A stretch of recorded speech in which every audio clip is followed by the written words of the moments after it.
Once upon a time, someone said, let your smile change your world. Someone once said, if your dreams don't scare you, they're not big enough. And once, someone invented the wheel. This is a story about adventure, about two wheels and about life. It's about all of us.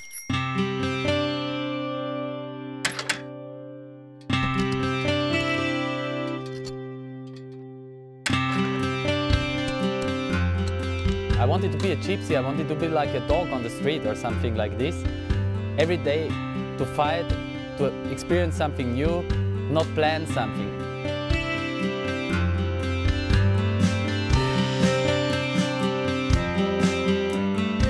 Sa 22 godine mi se to desilo. Ja sam mislio da to je kraj svega.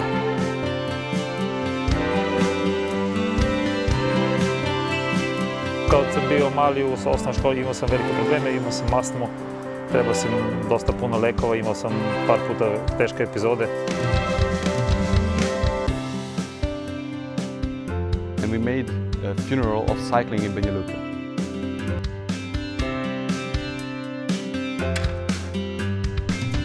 We were wondering, are we going to do crazy things? So are we crazy parents?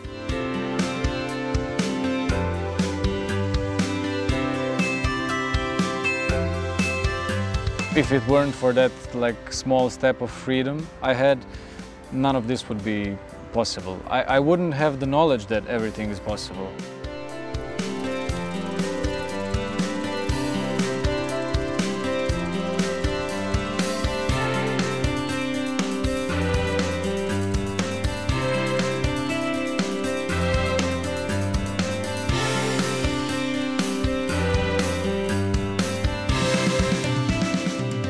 Action. His aim is to put his country on the world's cycling map. His activism has changed things. His soul is generated by a true desire to motivate others to ride. He's about to achieve something wonderful. In an ordinary way, he's been doing the extraordinary. He acts.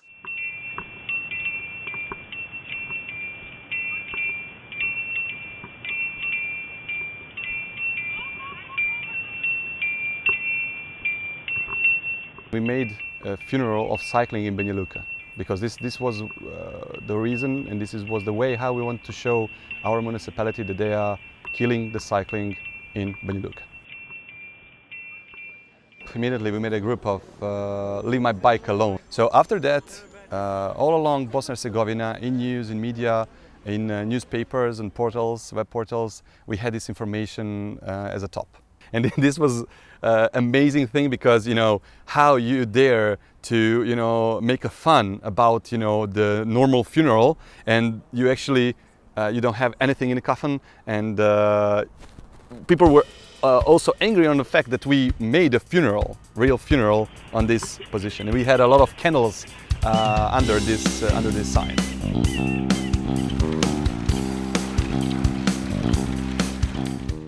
Since I know for this hill, there were a lot of cyclists and pedestrians. There were a lot of collisions among them. Municipality, on the end, decided to put a stop sign for cyclists on this hill. Since I was a kid, I was cycling since I was, 4 or 5 years old. But then, 1999, I actually want my first big bike. And when I was supposed to have this high school prom, I received $200 US from my aunt from US. And since then, at that point, everything started. Instead of buying a prom suit, I borrowed everything, and I went to buy my first bike. And this is the point where everything started. After several years of cycling, I realized that cycling is not only turning the pedals, but it's also the work on better conditions for cycling in this city. And this is when I start actually in my organization to work on a policy for cycling and promotion of cycling as a means of transportation. So this is very beginning of our fight for not only in the city for better environment for cyclists, but also in our country.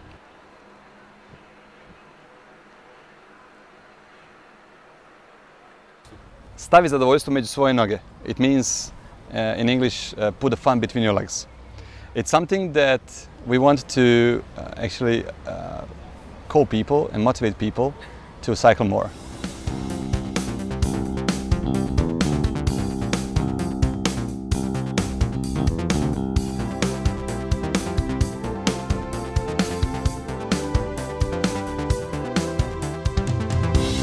After I discovered the happiness of cycling, I discovered also that you can cycle on long distance travels, long distance trips. So my brother and me, 2003, we took a bikes and we went for the first time on a long distance bike trip to Croatia on the coast. And since 2003, he and me, every year we cycle somewhere. So since then we cycle, I don't know, Italy, Northern Germany, Holland, Romania, Moldova, Bosnia, Croatia, Serbia, Turkey, Bulgaria and many other countries. And this is where I actually where I felt that the real value of cycling is definitely on long distance trips.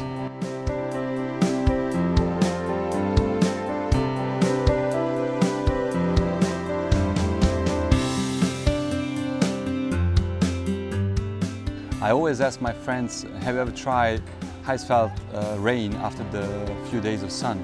Or have you ever tried, or have you ever felt the sun after a few days of rain? And this is something that you only can experience when you're cycling. Not in the car and not in other kind of transportation. And this is where I connect my life philosophy with a bicycle.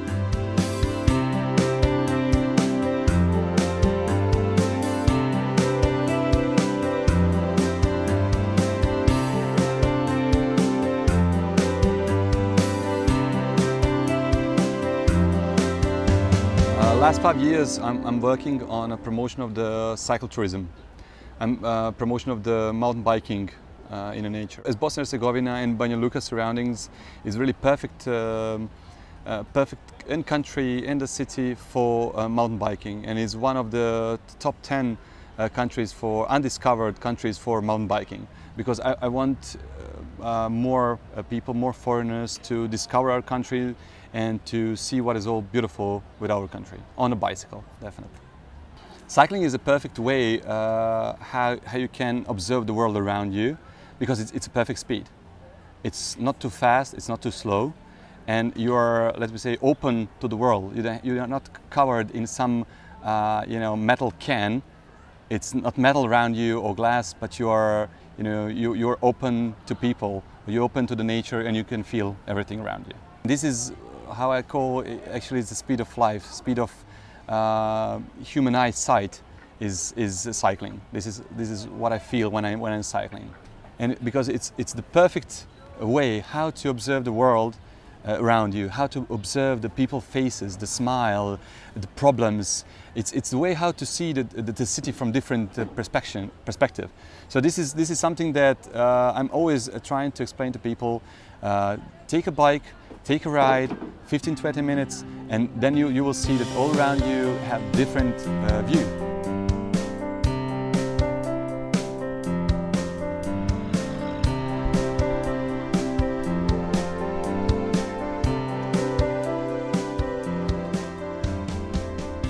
My wish and my dream is actually that most of the people are using bikes in their lives, to cycle in their lives, no matter how, but just to use a bicycle in their lives. I think one day my dream will come true. And I will just add, when the bicycle wheels start to roll, you can't stop it.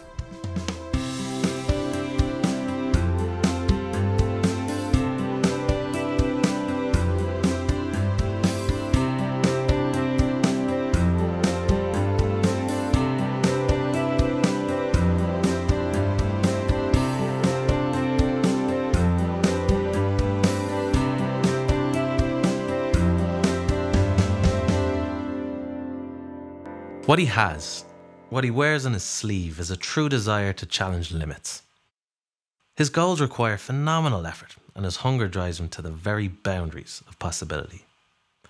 In this story, dreams, disappointments, records, and endurance are put to the test. For him, ultracycling is a way of life. From Slovenia, one of the big men to keep an eye on in this race. He holds 5 world distance cycling records. He finished 3rd in 2009 and 2011 in the race across America. From Slovenia, Marko Paulo.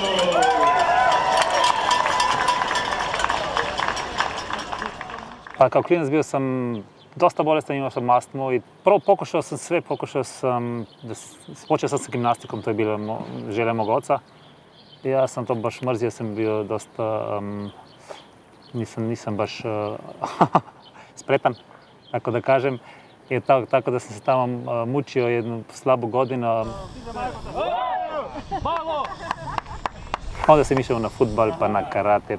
U osnovnoj školi bio sam baš više antitalent nego ne. Kad smo imali ove školska takmičenja u trčanju, ja sam tamo borio za posljednje mjesto. Imali smo, ne znam, pre par godina 25-godišnjicu završenja osnovne škole i ljudi baš dolaze do mene i kažem, ja berem, koji je to Marko, pa to ne može da bude onaj naš Marko.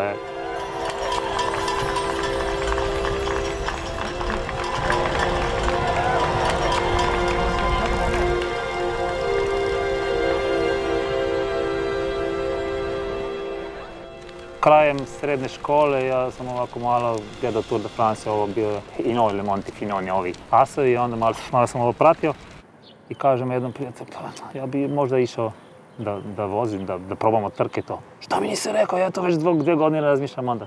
Išli smo u akciju, tako. Išli smo ovdje, valjda, najprije do prvog kluba u Ljubljani, u Jugoslaviji, u to vreme Rok Ljubljana, ali glavni bio za noškar. On sam se samo smijao, ja sam imao skoro već 18 godina, moj drug 17, malo smo bili stari. Rekao je da neće biti ništa iz nas. Onda mi smo rekli, to još nećemo rekreaciju, hoćemo da vozimo trke, išli smo u Astu, to je bila druga ekipa u Ljubljani.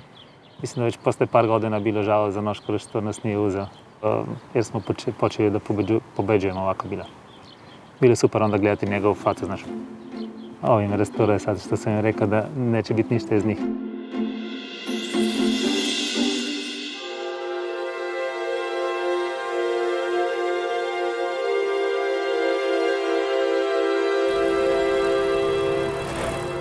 Prvi put kad sam malo počeo da razmišljam o tome, bilo je oko 92. 93. godine kad sam vidio dokumentarac o Ramu. Ovo je ludo, ovako, bilo mi je zanimljivo. Znaš, neki ljudi odmah odbaci to, odmah kaže, to je bez veze, to je ludnica, to je neki ludi sport. Ali meni je odmah bilo, ovo bi možda neko jednog dana probao.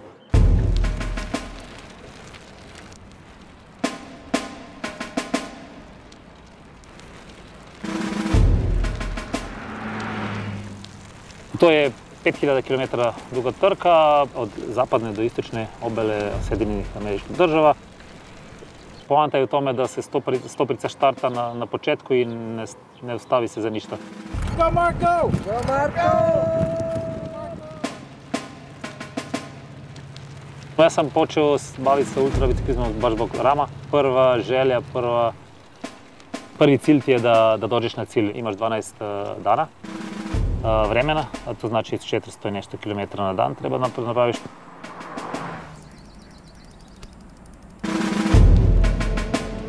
Na Ramu sam bio do sada 7 puta, od toga jednom dublju i 6 puta solo.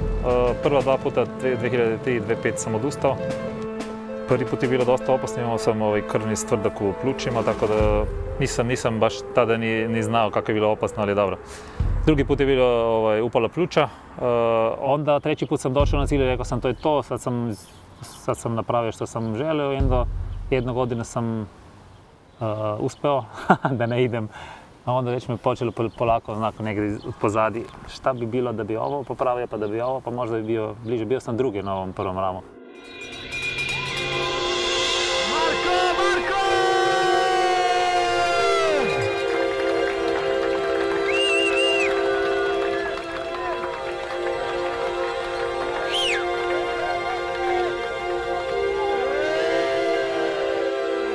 Da, to je bilo nešto posebno, znaš, radost na kraju nije bila isto kao nego što, ne znam, pobediš neko trko jednodnevno ili svetsko prvenstvo.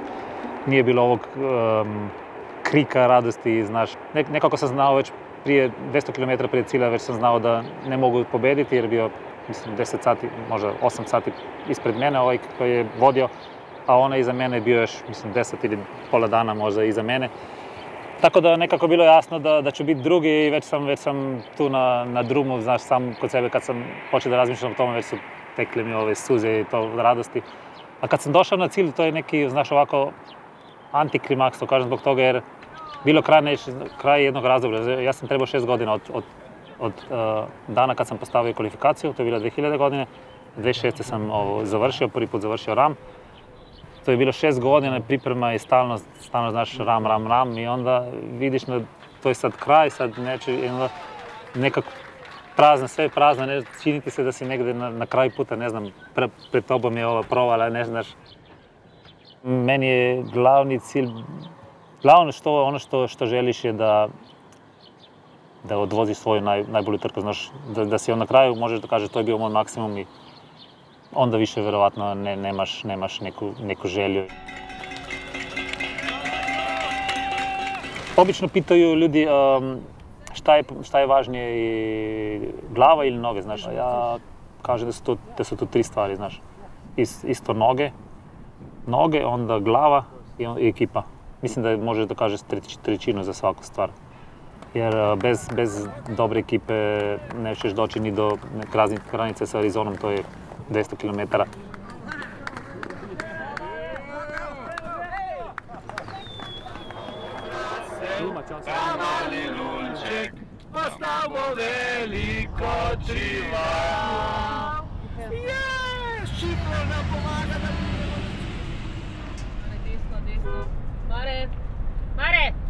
Ja sam ove godine spavao za RAM pojmove mnogo, 3 sata na noć, ali ipak zadnje 2 dana si malo već gubiš fokus. I tada ekipa je najvažnija. Oni treba da pričaju sa tobom, da te fokusiraju kad vide da se gubiš ili kad vide da te ne ide dobro, onda treba da ti nekako da ti stave misli tvoje u pravom smjeru, znaš. Ja sam pokušavao sa 1 sat spavanja na dan, ali to nije bilo za mene. Ali i sa ovih 3 sata što sam ove godine imao, ponekad se ti čini da se gledaš ovako izvani i da vidiš neku drugu osobu koja je u tvojem telu i nešto čudno se dešava, znači, takve čudne stvari se dešavaju. Super! To, Miško, to! Bravo!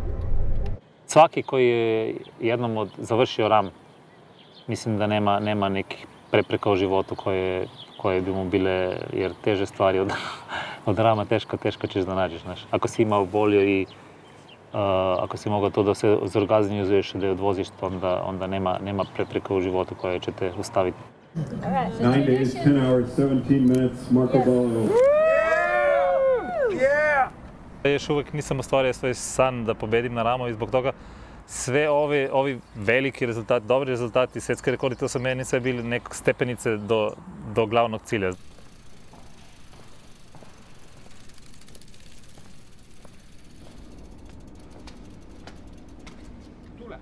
Najdraži mi je ovaj svetski rekord, zadnji koji sam postavio na 24 sata na velodromu.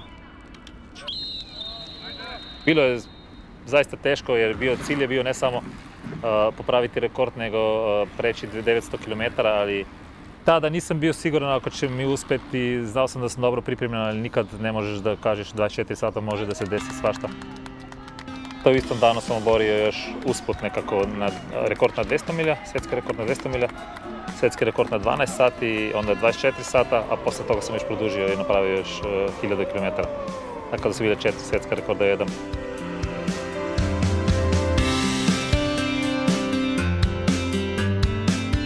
Volim da se vozim biciklom, to je najljepši sport na svijetu i to je preduslov za to. I sad polako kad ovi sve bolovi nestanu, onda ću opet kazati, ja volim biciklirati, šta je lepše nego 24 sata na dan biciklirati, znaš. Dok nisam našao svoj sport, niko ne bi verovao da mogu toliko da napravim, ali to je bio moj sport. Žao mi i meni malo žao da nisam prije našao taj sport, ali ne ga možda sad već više ne bi vozio, znaš.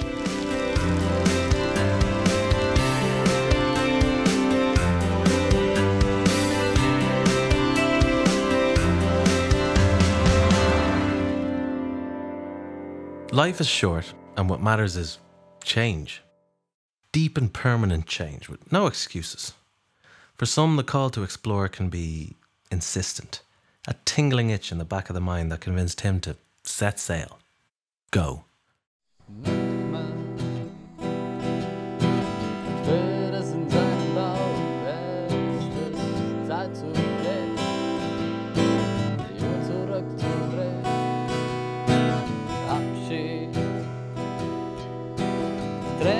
Samler med, se så oft zurück, se die Zukunft nimmer mehr.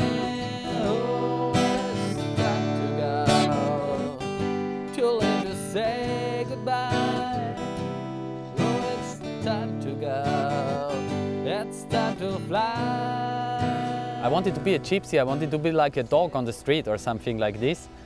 Every day to fight, to experience something new, not plan something. And the tramp was a synonym for this kind of lifestyle.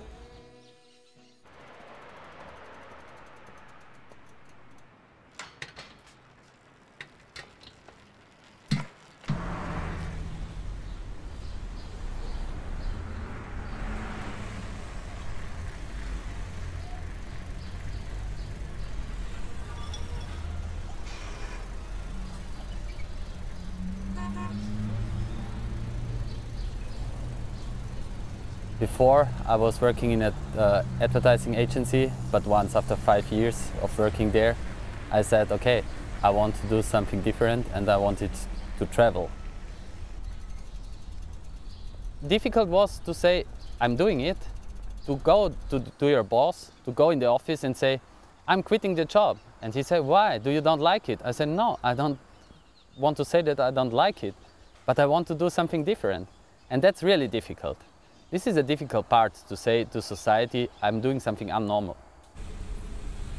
If I want to travel like I want to be close to the people, not to be limited by time, not to be limited by things that you have to do at home or whatever, or different thoughts, I have to change the way I want to travel. And so I decided to travel by bike. And I decided to travel alone. Also, people asking me, how can you be crazy to bike that long, you know? You must be really sportive. And I said, fuck, I'm not sportive. I take this bike as an instrument to meet people. It's not for sport. Then when you are going to your parents and you say, I'm going east. But where are you going east? Yeah, I'm going east, I don't know. But how long are you going? I don't know. And then it's quite difficult for parents, I guess, to understand what's going on. I was starting my trip in Graz. Then I was going until Istanbul.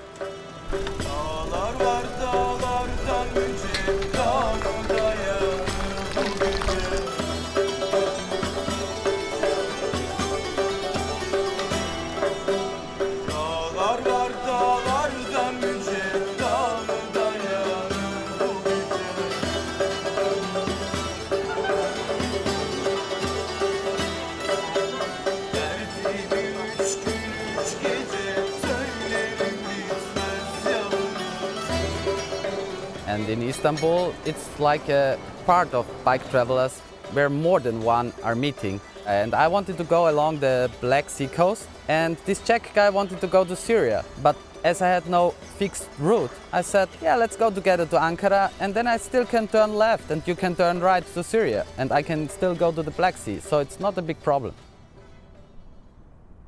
And here's Adam. He joins me now on the way. So he puts me always under pressure to be really fast, so that's good.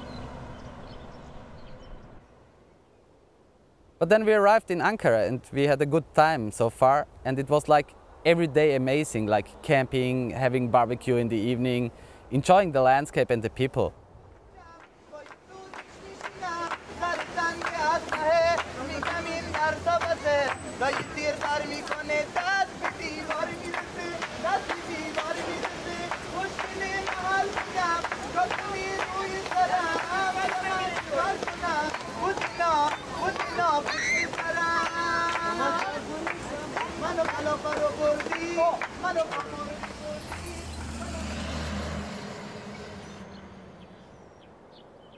These are the moments we are looking for. 1 hour before we were in a restaurant chatting with some Turkish teachers, and now we were going over this pass. In the morning we were like in Morocco landscape, then we were like in Canada, and now we see that kind of view, so it's really more than impressive. And I continued alone, going to the Iranian border, and then this happened that there was the election of Ahmadinejad during this period of time, and everybody was informing me that I'm crazy. They were throwing out the journalists of the country, and I was biking in this country with a 3-month visa. So I was also a little bit worried what's going on, how will it be. What happened in Iran was a miracle. Not anything that was compared to the news that we knew was happening.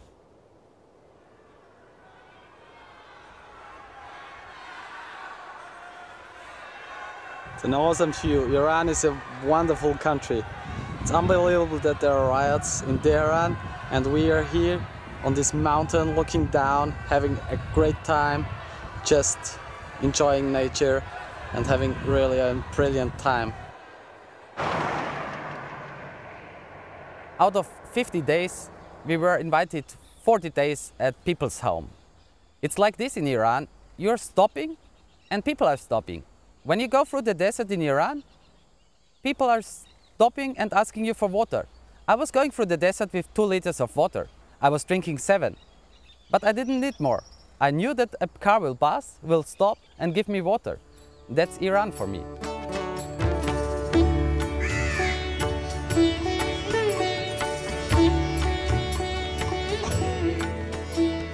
Then I went to India, and there I met this crazy Spanish guy.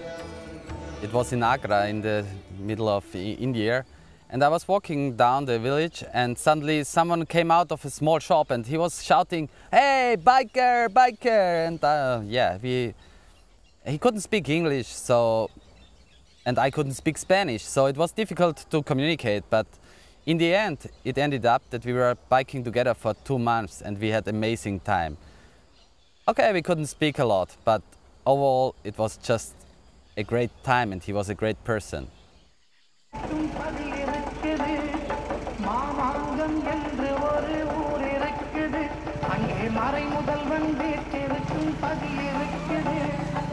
So one part of my trip was also a charity mission, and I was doing this because I thought when I'm raising money and I'm going there, I will meet people that will need this money, and I will be able to give it to them.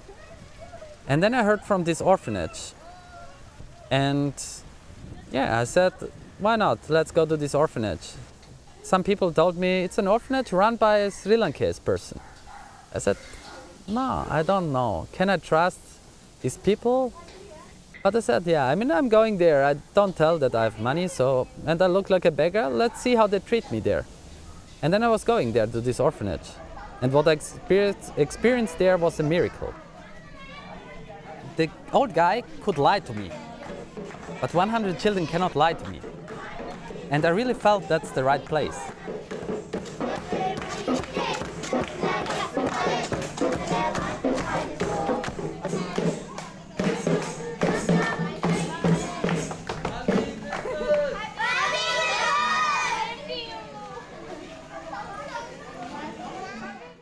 In the end, I experienced so many good things there, and so many stories, that I didn't even question how he uses the money.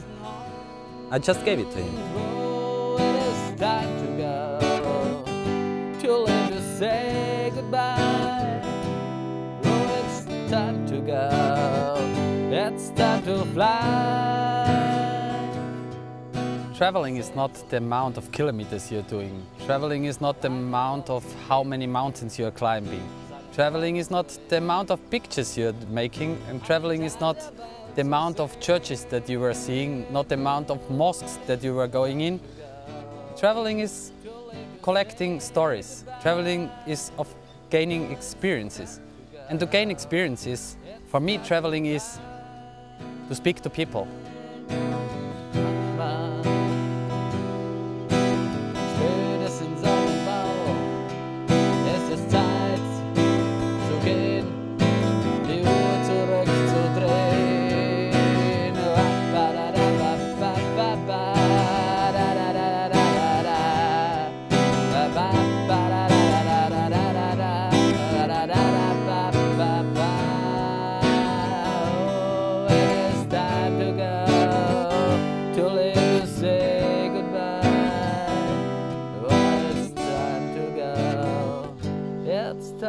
To fly.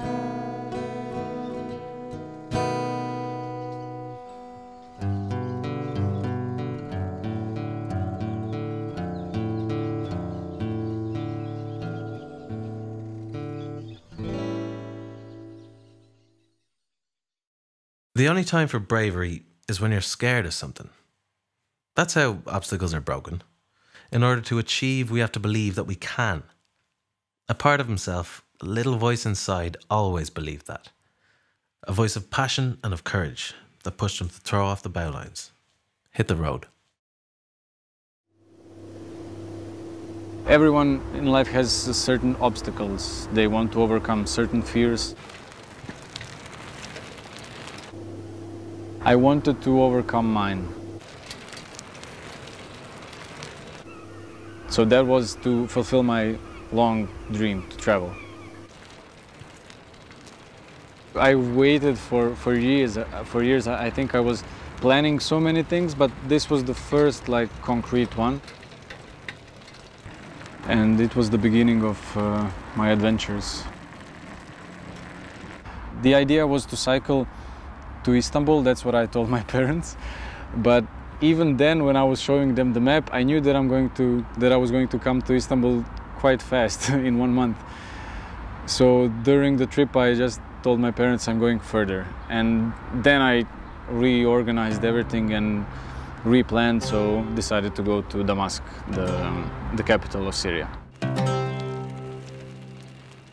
The first night I started, it was really scary because it was the first night in the woods, all alone, and everyone was scared, and I was crying all night long. And then the morning came and I was happy and continued on.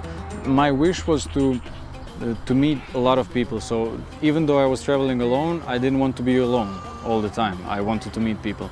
So I decided to travel when I go somewhere, when it starts getting dark, ask people if I can put a tent in their garden, just to be safe maybe from the wild dogs. I haven't had any big problems. There were around 45 to 50 flat tires, but I just dealt with it. It was all okay. The only a serious problem was when I reached Syria's desert and was dehydrated. I've never felt dehydration in my life. My lips were so dry and my stomach was hurting that I couldn't cycle for those few hours anymore. So I stopped in the middle of the desert on the road, took my empty bottle and started waving at the trucks, and no one was stopping. So I got a bit paranoid because I didn't have the strength to go to the village. I didn't manage to stop anyone. And then I saw stone structure. It was like a hidden garden, and by the garden there was a tent with the Bedouin family. And I went there and I just showed I need for drinking. They had a big bowl of water which they gave to their cattle. So they just offered it, and I was just drinking out of it, even though it wasn't the purest water or something like that. But in a moment I was just I just woke up. It was really amazing.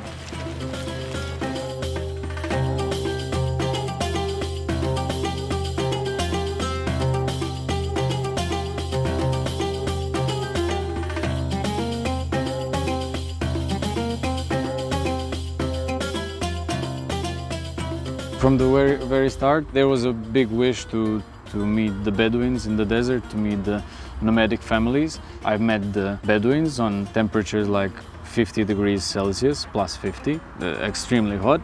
And I was thinking, like, what's on the opposite side? How do they live in minus 50? So I came up with the idea to go to Siberia and meet the nomadic tribes there. After I returned from Syria, I was some sort of a local hero. Everyone was asking me how I did it, why I did it, like I'm super, I'm great, that I conquered my fears and that I'm awesome. So my ego started growing slowly but constantly, and after a while I felt like Superman. I was the king of the jungle. So I thought I can do everything.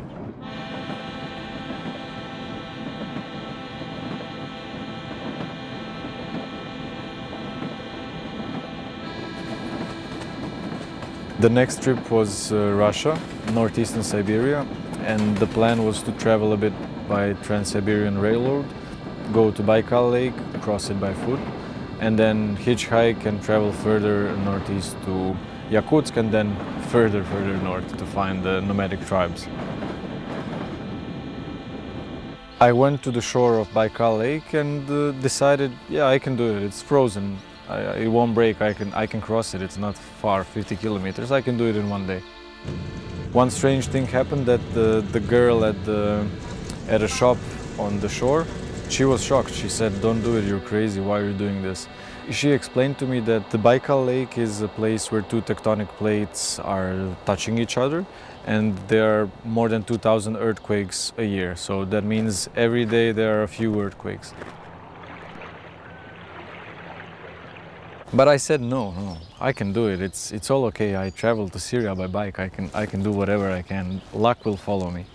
So I started, and it took me like 5 or 6 hours to get to the middle point. And it was sunny. It was beautiful. The sun was slowly setting at the horizon, and it was a perfect time. I was happy. I was in the middle of the lake, filming myself. How it's all perfect. It's all good. Like I did a good thing. Ništa se ne vidi osim ravnog horizonta.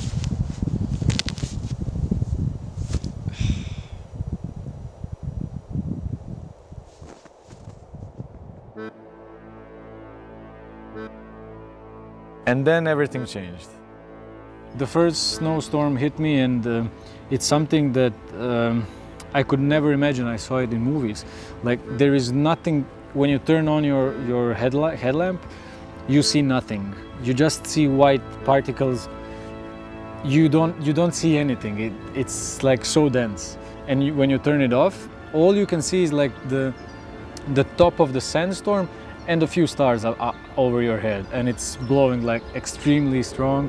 I was so demotivated, and I just continued thinking that this is the end. So it's all okay. I messed up. I made a wrong choice, and this is it. 13 hours later, it's the dead of the night, it was like maybe 3 or 4 in the morning, I see the lights on the other side. And it took me like 2 or 3 more hours to reach the lights. I reach the houses, I knock on the houses, I see the light inside. I knock on one house, no one's answering. I knock on the other house, no one is answering. What the hell, deserted village. And one family was luckily in the village. Even though it was minus 63, the family told me, that's nothing, we usually get minus 70, minus 80. It's quite normal for them.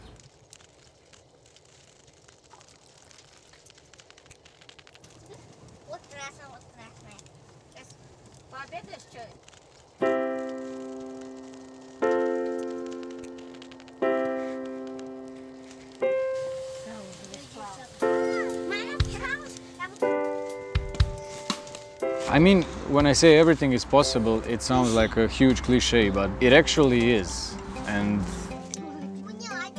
that's what changed the most. It's a bit scary to know that you can do whatever you want, but it's also like completely freeing, and it's really beautiful.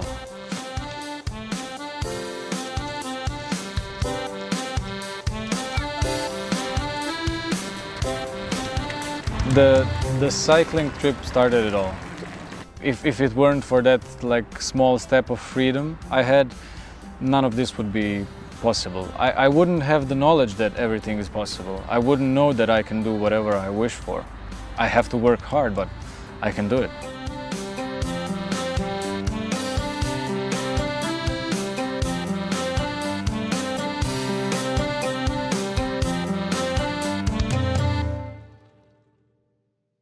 Loss is real, if a person makes it so. But it's how we look at it that defines the future. Discovery and desire can change everything. And the key in this case was an idea. Volim izazove. Onako da vidiš od kakvog si materijala. Ja mislim da je to nama muškarcima svojstveno. Jer volim kad osjetim da negde ne mogu nešto da ispunim, to mi je poticaj da idem dalje i da postignem to što sam zacrtao. Inicijalna kapsula za moj početak bavljenja biciklizmom je film koji sam gledao o momku koji je u saobraćajnoj nesreći ostao bez noge. Počeo sam da gledam film kao i svaki drugi i nisam uopšte razmišljao da film obrađuje tu tematiku nastavak života posle amputacije noge. Po istinitoj priči je rađen film, što je najbitnije. Zanimalo me kako ljudi nastavljaju. Gledanje tog filma mi samo dalo ideju gde bi mogu svoju energiju da usmerim, svoju energiju za oporavak. Početkom 90-ih, kad je počeo taj raspad stare Jugoslavije i građanski rat, mene to zadesilo sa 18 godina.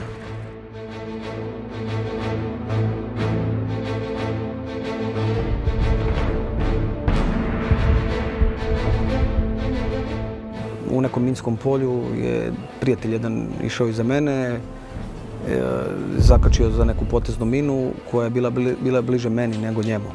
I bio je na 6-7 metara od mene, imao tu nesreću da izgubi život. Ja sam ostao bez noge, imam preko 40 rana na sebi. Jedino u glavu nisam pogođen.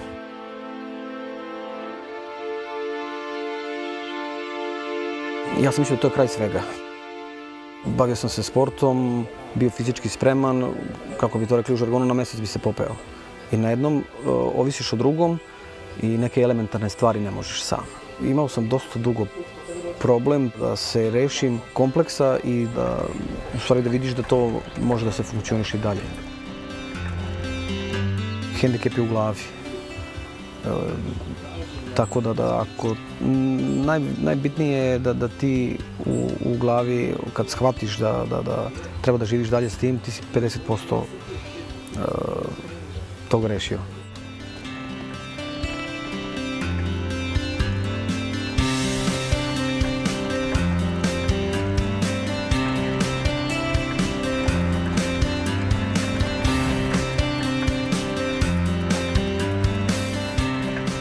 Počeo sam kao rehabilitaciju i posle to preraslo nešto više. Snagom volje i sportom sam vratio muskulaturu, ali kapacitet pluća mi je ostao mali. Nisam više mogao da trčim, za plivanje nisam imao neke uslove da se redovno bavim time i bicikli je ostao kao opcija.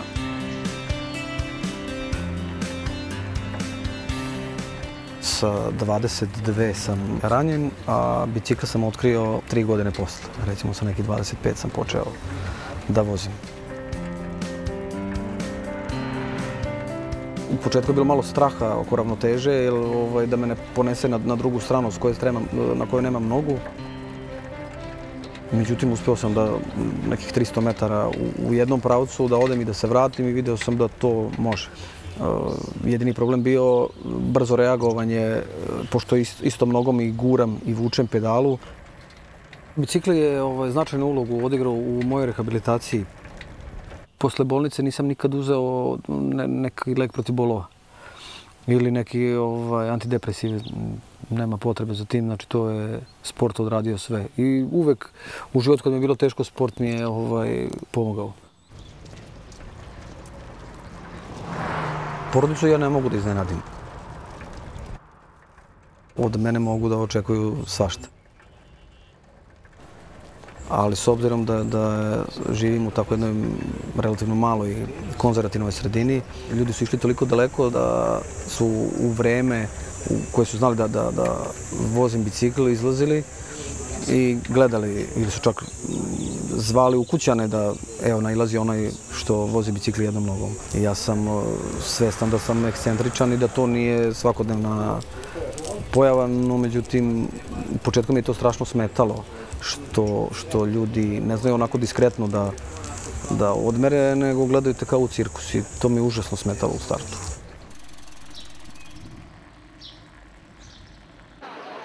Ovo su dva pionira ovog, da kažem, ipak poduhvata. Prvi put, dakle, iz Beograda kreću biciklisti put Atine, 1200 km. Oni su planirali da za nekih 12-13 dana pređu ovaj put i ja im stvarno od sveg srca želim da to ispune. Doživjeti jednu zemlju sa bicikla, proći nekim predelom kojim nisi prošao. Znači, mnogo drugačije nego ga doživjeti iz nekog prevoznog sredstva. Razlog iz kog sam se upustio u taj put za Grčku je želja za avanturom i traženje nekih, da li traženje ili pomeranje nekih svojih granica fizičke mogućnosti. Uglavnom je to uobičajeno da ljudi koji imaju neki hendikep da sede kući i sažaljevaju sebe. Da mi svojim primjerom pokažemo da to nije kraj svega i da treba da se pokrenu, izađu u javnost i da, uslovno rečeno, nije sramota biti invalid.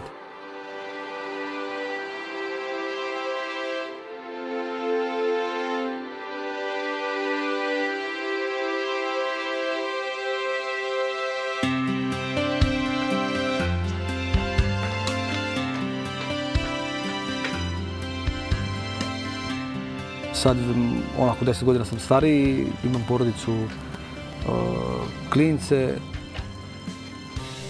Imam tog starijeg klinca kojem se trudim da gurnem pelcer, kako bi mi to rekli, za biciklizam.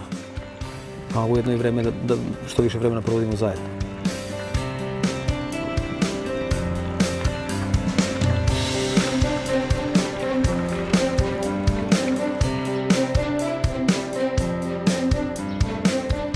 Biciklizam mi je vratio slobodu kretanja u jednoj izvesnoj meri.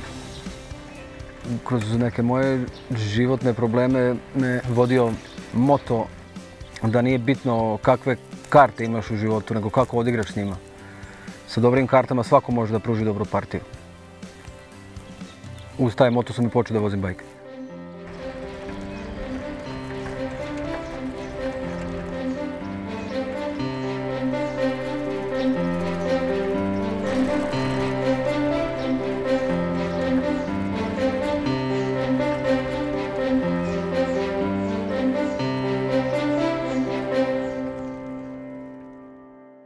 They've been dreaming big, and with that, adventure comes naturally.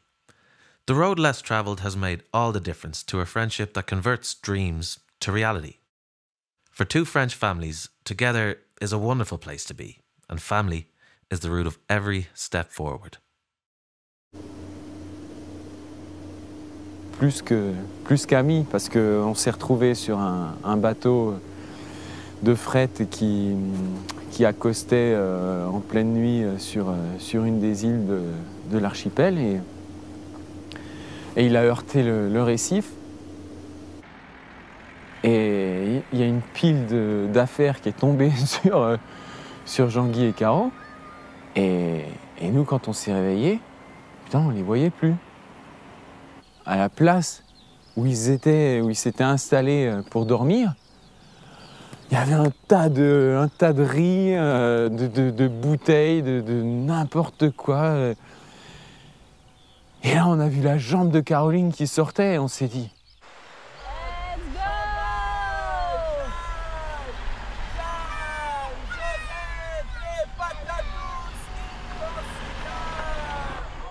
Waouh, ils sont là en dessous. Et là, on a les ch'touilles, quoi. On se dit, mais... Vite, on les dégage.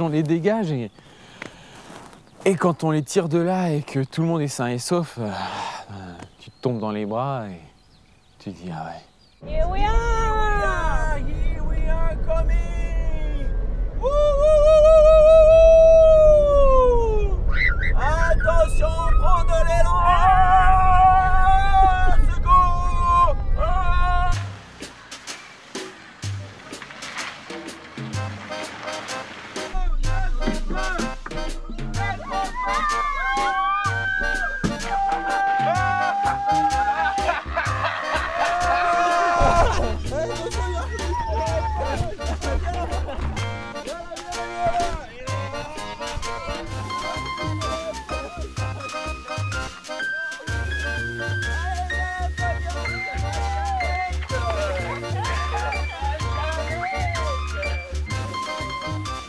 And this flag was very important for the communication with the people that we have visited.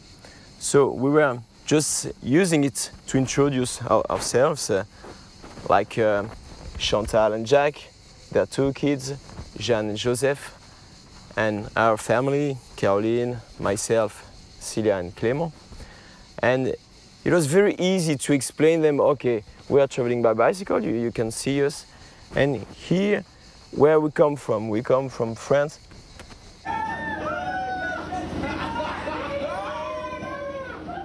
Well, the idea of this cycling trip just started when Jean-Guillaume went for 2 weeks business trip in Thailand. And when he came back, we just had a phone call with our friends, Chantal and Jacques. We started talking that it would be a nice place to go cycling. Mois comme ça. Un mois. Donc au départ c'était un petit voyage normal, hein, comme tout le monde, un mois. Et puis de fil en aiguille, un mois, c'est peut-être court. Les enfants, il faut les vacciner, ça va être long. Et puis au bout de 2 heures de coup de fil, on partait 1 an.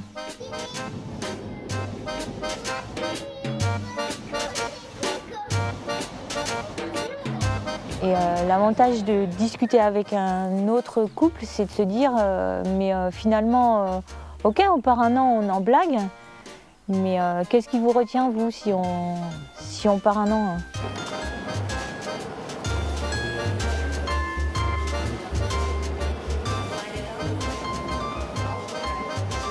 Bon, je sais pas, on verra. Regarde-toi dans le miroir et dis-toi vraiment, sans te mentir, qu'est-ce qui t'empêche de partir 1 an? Rien. We decided to go to Southeast Asia by train. For us, it was the philosophy of this bicycling trip, because when you are bicycling, you are going slowly, you take your time, and going there by plane, it would have been kind of an interruption in this rhythm.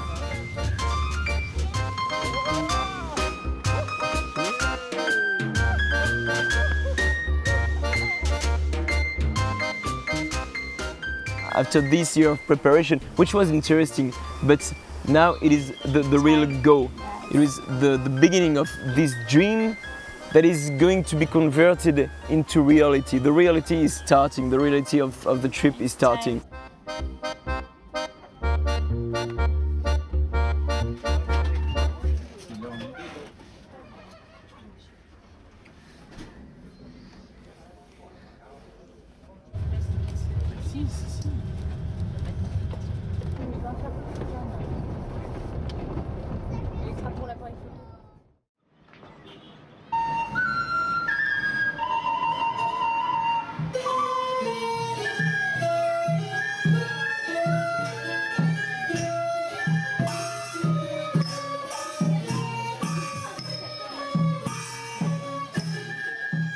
The big question mark was about our kids.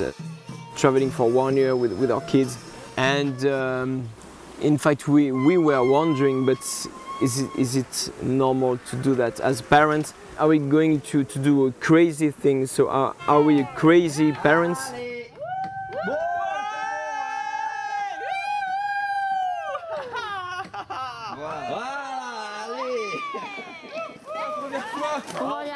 On retourne à la ferme du Colbert. Ah, ok. Et la maman. Les enfants tortues ont toujours en bas. Et la maman.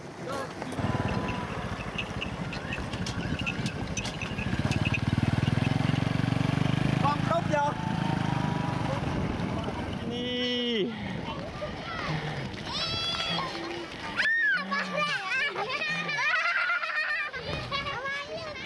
At the end of the day, when we wanted to stop in a place, people could see us coming on the road, and everywhere they were very curious to see Western people on bicycle in a non-touristic place, and they were going around us. And when we were opening the trolley with the two kids going out of the trolley, it was, wow, they have children in the trolley, it's not for luggage, they do have children. They were already strange, these 4 Western people, but they have 4 children. And after, it was just amazing. They were taking our children and going around. Sometimes the children could like disappear for half an hour because some of the villagers would have taken them to their place because it was some kind of proudness to show around this little white and for little, curiosity, yeah. and for our kids it was such great.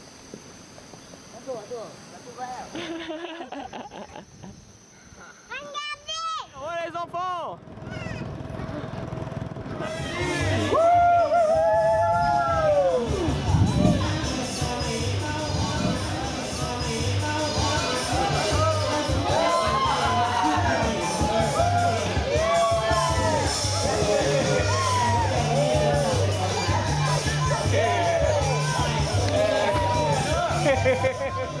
C'est vrai que dans un voyage, on le sait dans les histoires des autres, dans les forums, que souvent tu reçois beaucoup, mais qu'est-ce que nous on peut amener dans nos poches, dans nos valises, qu'on puisse donner aux autres? Et on s'est dit, on peut leur apporter du rêve. Et ce rêve, il était... Je l'avais au fond de moi et je voulais déjà le donner. Même quand j'étais tout petit, je voulais être comédien en fait.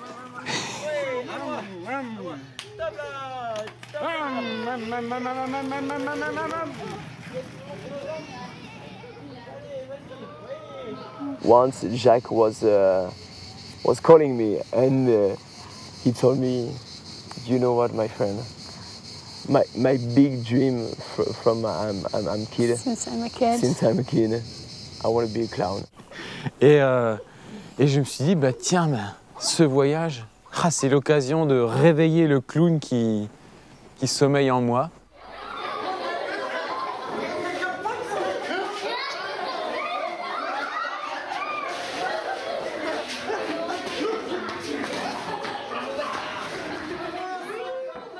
En faisant rigoler les gens, en leur donnant un petit peu de sourire venu de France. C'est vrai que tant qu'aller au bout d'un rêve, autant en faire plusieurs en même temps quand même. Ouais. La limite, après, c'est ça qui est génial. Ouais.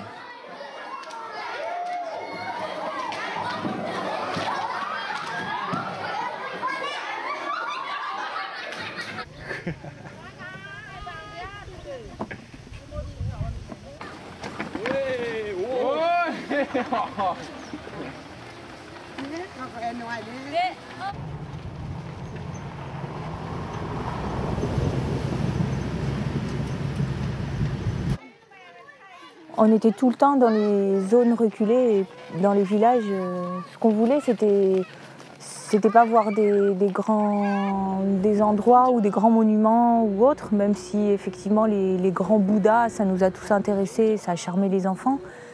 L'idée, c'était vraiment de vivre un voyage familial, donc en famille, et donc c'était un échange de familles.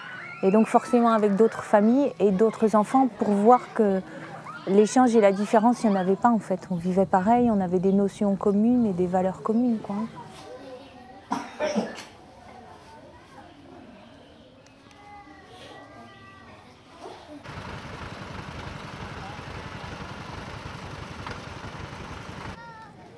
Some people before departure have told us, you'll never be able to go back to normal life. We kept on telling them, of course we will, because we decided to do this trip not because we were sick of our life, but because we wanted to share. We wanted to show our children that people were different and that in our countries we live in a different way than in other countries, that people look different, that people live different, but we all can live together.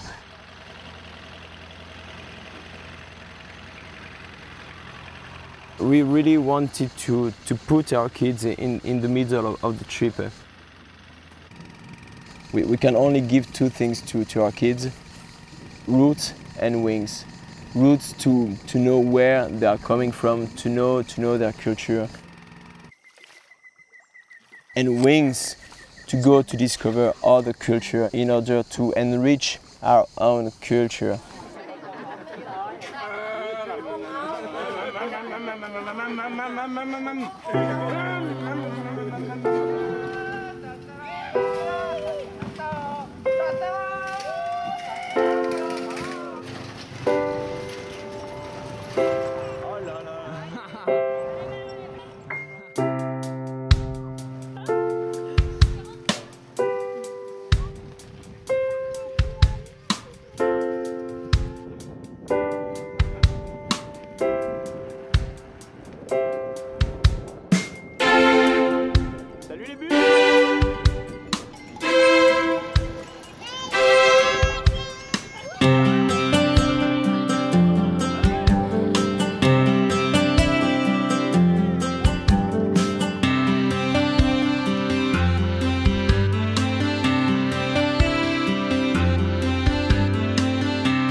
I feel fulfilled when I do this job, and my wish is actually to work much harder on this promotion of cycling, to help people to use more bicycle.